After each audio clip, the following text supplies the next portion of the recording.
বাইকে করে বাড়ি ফেরার পথে ট্রাক্টরের সঙ্গে সংঘর্ষে গুরুতর আহত দুজন। মঙ্গলবার হুগলির গোঘাটের কৃষ্ণগঞ্জ এলাকার এই ঘটনায় ব্যাপক চাঞ্চল্য ছড়িয়েছে। কর্ণপুরের দুই বাসিন্দা ধর্মেন্দ্র পাল এবং দেবব্রত সিং বাইকে করে বাড়ি ফিরছিলেন।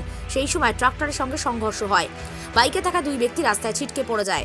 দ্রুত তাদেরকে আরামবাগ মেডিকেল কলেজ হাসপাতালে নিয়ে যাওয়া হয়। ধর্মেন্দ্র পালের অবস্থার অবনতি হওয়ায় তাকে স্থানান্তরিত করা হচ্ছে বলে খবর। এই বিষয়ে আর কি জানা যাচ্ছে সবটাই তুলে ধরল নিউজ বাংলাদেশা। আহত কি নাম?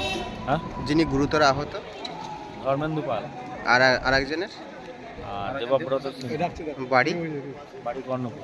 কি হয়েছিল একটু হয়েছিল এখন সেভাবে জানতে পারেনি, তবে ওই পিছন থেকে একটা ট্র্যাক্টর এসে ব্যাক করতে গিয়ে ধাক্কা মেরে দেয় গোঘাটে।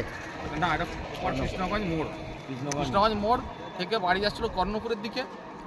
মানে একটা ট্র্যাক্টর ইট বোঝাই করে ব্যাক করতে যাচ্ছিল, আর সেই সময় পেছন থেকে মানে সাইড থেকে এসে বেড়েছে কোপালে, তার জন্য ফেটে গেছে। খুবই ইনজোর, মনে হচ্ছে কলকাতা নিয়ে যেতে হবে। হাসপাতালে নিয়েছিলেন আরামবাগে? আরামবাগ হাসপাতালে নিয়ে এসেছি, মাতৃবাড়ি কলকাতা হবে ট্রান্সফার করতে। আপনার নাম? হ্যাঁ, আপনার আমার নাম প্রশান্ত পাল। আর যিনি আহত গুরুতর ধর্মেন্দ্র পাল? ধর্মেন্দ্র পাল। বাবার নাম হচ্ছে গুণধর পাল। ওই কর্ণপুরেই বাড়ি? কর্ণপুরই বাড়ি, দুজনে কর্ণপুরই বাড়ি। দুজন আরামবাগ মতিলাল টেলিশপ ও স্যামসাং সার্ভিস সেন্টার অনলাইন বা যে কোনো দোকানের থেকে সস্তা। আপনাদের সকলের প্রিয় মতিলাল মোবাইল, তাই আজই আসুন। পুরানো মোবাইল সারানোর চেয়ে বেশি দামে এক্সচেঞ্জ, 0% ইন্টারেস্টে, 0 ডাউন পেমেন্ট, 0 কস্টে মোবাইল ফাইন্যান্সের সুবিধা। আমাদের ঠিকানা পুরাতন বাজার, আরামবাগ হেডপোস্ট অফিসের বিপরীতে, আরামবাগ, হুগলি।